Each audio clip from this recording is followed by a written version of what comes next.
30살 어린 각시. 옛날 어느 곳에 정서방이란 사람이 살았다. 정서방의 팔자는 어찌 이리도 서글픈 것인지 40 중반의 나이에 3번이나 혼인을 하였으나 불행히도 3번 다 아내를 여의었다. 그는 뼈대 있는 양반 가문의 종손이었으나 아직 후사를 보지 못했고 딸만 셋을 두었다. 더구나 찢어지게 가난한 살림이라 1년에 모셔야 할 제사가 한둘이 아니었음에도 제수조차 장만하지 못할 형편이었다. 하는 일마다 되는 일이 없어 정서방은 걱정이 한가득이었다. 그런 정서방에게도 유일한 낙은 이웃에 사는 친분이 매우 두터운 이서방의 집에 드나드는 것이었다. 친구 이서방은 할아버지가 판서를 지냈으며 부유하고 근심 걱정이 없는 사람이었다. 그런 이서방과 가까이 하면 정서방은 자신의 불행도 잠시 잊고 즐거울 수 있었다. 둘이 만나면 학문을 논하기도 하고 때로는 노름을 하기도 하며 시간을 보냈다. 그러던 어느 날이었다. 보통 저녁 때가 되면 집으로 돌아가던 정서방이 그날따라 집에는 가지 않고 딴청을 피우는 것이었다. 아마도 이서방에게 뭔가 할 말이 있는 눈치였다. 이상하게 생각한 이서방이 물었다. 이보게, 내게 무슨 할 말이라도 있는 겐가? 사실 내가 요즘 계속 기이한 꿈을 꾼다네. 꿈속에서 어떤 도인이 나타나서 젊은 여인을 가리키며 장차 자네의 부인이 될 것인데 자네에게 복이 될 걸세 라고 말하는데 말이지. 그 젊은 여인이 매번 입고 있는 옷은 변해도 얼굴은 항상 같은 여인이라네. 그런데 이상한 것이 그 여인의 얼굴이 바로 자네 막내딸의 얼굴이네. 그거 참 해괴한 꿈이로세. 기분이 그리 좋지는 않구만. 그런데 그냥 넘기면 될 것을 왜 꿈 이야기를 굳이 내게 하는가? 잠시 머뭇거리던 정서방이 말했다. 자네도 알다시피 내가 중손이라 우리 집안은 1년에도 제사를 여럿 모셔야 하네. 그런데 내가 호라비로 사는 데다 아들도 없으니 틀림없이 제사가 끊길 것이네. 기막힌 일이 아니겠는가. 자네가 아니라면 내가 어찌 이런 말을 입에 올리겠는가. 꿈에서도 계속 자네의 여식이 내 인연이라 하고 복덩이라 하니 부디 내 사정을 불쌍히 여겨 나를 자네의 사위로 삼아줄 수 없겠는가. 그 말을 들은 이서방은 대번 얼굴을 붉히며 화를 냈다. 이보게 어찌 그런 말을 입에 담는단 말인가? 내 딸은 올해 15인데 어찌 50이 다 된 자네가 짝으로 삼겠다는 말을 감히 하는 것이냐고? 자네 말은 망언이네, 망언. 다시는 이같이 몰지각하고 말도 안 되는 이야기를 입 밖에 내지 말기에 안 들은 걸로 하겠네. 부끄러워진 정서방은 멋쩍게 집으로 돌아갈 수밖에 없었다. 그 이후로 다시는 이서방 집에 가지 않았다. 얼마의 시간이 흐른 뒤 어느 날 밤, 이서방이 사랑방에서 잠을 자며 꿈을 꾸는데 꿈속에서 집 밖이 떠들썩하더니 먼 곳으로부터 임금의 행차를 알리며 통행을 금하는 소리가 들려왔다. 곧이어 관복을 입은 사람이 집 안으로 들어와 말했다. 임금께서 행차하시니 즉시 나와 맞이하라. 이서방이 허둥지둥 달려나와 마당에 엎드리니 조금 있다가 나이 어린 왕이 나타났다. 왕이 말했다. 그대와 막역한 사이인 정서방과 그대의 딸은 하늘이 정한 인연이네. 둘을 혼인시키는 것이 마땅한데 그대의 뜻을 말하라. 하늘의 뜻이라 하시는데 어찌 감히 거역할 수 있겠습니까? 다만 소신의 딸아이가 겨우 15이 되었는데 정서방은 쉰을 바라보는 나이로 30살이나 많으니 어떻게 배필이 될 수 있겠나이까? 나이가 많고 적음은 중요치 않다. 반드시 성혼시키는 것이 좋겠다. 왕은 이와 같이 하교하고 궁으로 돌아갔다.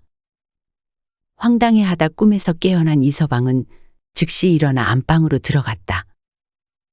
야심한 시각인데 웬일인지 아내는 촛불을 밝히고 앉아 있었다. 이 밤에 어인일이십니까? 이서방이 꿈속 일을 이야기해 주니 아내가 말했다. 저도 똑같은 꿈을 꾸었습니다. 정말 별일이 다 있네요. 이는 우연한 일이 아닐 테니 앞으로 어찌하면 좋겠소. 신기한 일이기는 하나 꿈의 내용이 허황되어 저는 믿지 못하겠습니다. 그러게 말이오. 잊어버립시다. 그 일이 있은 후 10여일이 지나서 이서방은 또 꿈을 꾸었다. 임금이 꿈속에 나타나 불편한 얼굴을 하고 있었다. 전에 하교한 것을 그대는 왜 아직도 받들어 행하지 않는 겐가? 이서방은 황급히 몸을 굽혀 사죄하며 말했다. 삼가 마땅히 잘 헤아려 행하겠습니다. 이서방이 잠에서 깨어나 아내에게 말했다. 꿈이 또 이와 같으니 이는 필시 하늘의 뜻인가 보. 하늘의 뜻을 어기면 큰 재앙이 내릴까 두렵구만. 앞으로 어찌하면 좋겠소. 꿈이 그렇더라도 그건 아니 될 일입니다. 우리가 사랑하는 딸 자식을 어찌 가난뱅이의 네 번째 아내로 만든단 말입니까? 하늘이 정하든 사람이 정하든 죽어도 따를 수 없어요. 이서방은 그 뒤로 몹시 걱정스럽고 두려워 잠자고 먹는 일이 편치 않았다. 10여일이 흐르고 또 꿈에 임금이 나타나 말했다. 지난번 그대에게 하교한 것은 하늘이 정해준 인연이었기 때문만은 아니다. 그 사람은 큰 복을 가져다 줄 것이니 너에게 해는 끼치지 않고 이로움만 줄 사람이다. 내가 누차 하교했음에도 끝내 거역했으니 이게 무슨 도리인가? 앞으로 큰 화를 내리겠노라? 이서방은 두렵고 무서워서 대답했다. 삼가 하교를 받들겠나이다. 아니, 이는 너의 탓이 아니다. 전적으로 네 처가 완고하여 내 명을 받들지 않은 탓이니 당장 그 죄를 벌로 다스리겠노라. 그리고는 철을 잡아오라는 명을 내렸다. 삽시간에 형구를 크게 늘어놓고 아내를 잡아왔다. 임금이 죄를 따졌다. 너의 남편은 내 명령을 따르려 했는데도 너 혼자 어렵다며 명을 받들지 않으니 대체 이게 무슨 도리인 것이냐? 임금은 5대의 매질을 하라고 명을 내렸다. 매질이 끝나자 이서방의 아내는 두렵고 무서워서 애걸했다. 잘못했습니다. 어찌 감히 명을 어기겠습니까? 삼가 가르침을 받들겠나이다. 그제야 임금은 벌 주기를 멈추고 궁으로 돌아갔다. 이서방은 놀라서 잠에서 깨어나자 곧장 안방으로 가보았다. 아내는 촛불을 밝히고 앉아 흐느끼고 있었다. 이야기를 들어보니 이서방과 같은 꿈을 꾸었고 꿈에서 크게 놀란 모양이었다. 아내가 무릎을 어루만지며 앉아 있는 것을 보니 이럴 수가 무릎에 매맞은 흔적이 남아 있었다. 그것을 보니 부부는 더욱 두려워졌다. 더 이상은 꿈대로 행하지 않을 용기가 없었다. 다음 날이 되었다. 막내딸이 간밤이 이상한 꿈을 꾸었다며 부부에게 말을 해주는데 그 내용이 자주 놀러 오시던 아버지 친구분이 저한테 커다란 알 5개를 주시기에 그걸 치마로 받아 쌌더니 그 알이 모두 용이 되는 것이었습니다. 치마폭 안에서 구물구물대는 용이 얼마나 실제 같던지 지금도 제가 꿈을 꾼 것인지 실제 본 것인지 분간이 가지 않을 정도입니다. 그런데 그 용 중 하나가 그만 땅에 떨어졌는데 목이 부러져 죽었습니다. 참 이상한 꿈이지요? 부부는 딸을 돌려보낸 뒤 당신과 나뿐만 아니라 딸아이까지 그런 꿈을 꾸다니? 정말 하늘이 정한 인연이 맞나 보. 정서방이 비록 나이는 많으나 딸아이의 천생배필일 뿐 아니라 우리 집안에까지 큰 복을 가져다 줄 사람이라고 하니? 이제 둘을 혼인시킵시다. 부부는 정서방을 딸과 혼인시키기로 결심했다. 다음 날 이서방은 정서방을 초대했다. 지난번엔 면박을 주어 미안했네. 자네와 그 일이 있은 뒤 우리 집 식구들이 꿈을 꾸었는데 아무래도 자네와 내 딸이 하늘이 내린 인연이긴 한가 보네. 자네에게 내 딸을 시집 보내겠네. 자네와 내 뜻이 이렇게 합쳐졌으니 어찌 다른 의논이 필요하겠는가. 사주단자는 서로 요청할 필요 없이 이 자리에서 쓰는 게 좋겠네. 그리고 대나무 조각 한 폭을 주며 사주단자를 쓰게 했다. 이어 앉은 자리에서 달력을 뒤적여 좋은 날을 고르고 서로 굳게 약속을 하고서 사주단자를 보냈다. 그리하여 결국 정서방은 30살이나 어린 신부에게 4번째 장가를 들었다. 그 후 어린 신부는 해마다 아이를 낳았는데 아들도 5을 낳았다.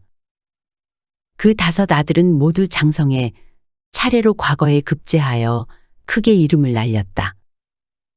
정서방은 90여 세까지 살았으며 손자와 증손자까지 가득했으니 그 성대한 복록은 세상에 비할 바가 없었다. 다만 5번째 아들이 청나라에 다녀오는 길에 사고를 당해 일찍 죽게 되었으니 용 한 마리가 치마폭에서 떨어져 죽은 꿈이 그대로 맞은 것이다. 부인과 3번이나 사별할 때 정서방의 그 마음이 어땠을지. 어린 딸을 30살이나 많은 남자의 4번째 처로 보내는 이서방 부부의 마음이 어땠을지. 그러나 쓴 것이 다하면 단 것이 온다 하였고 인생사 세옹지 마라 하였으니 위 이야기의 교훈이 그와 같다 하겠다.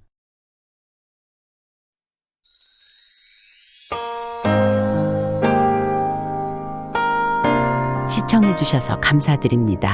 지금까지 사랑방 이야기였습니다. 항상 건강하시고 행복하시고 만사형통하시고 평안하시고 꽃길만 걸으시고 좋은 일들만 가득하시기 바랍니다.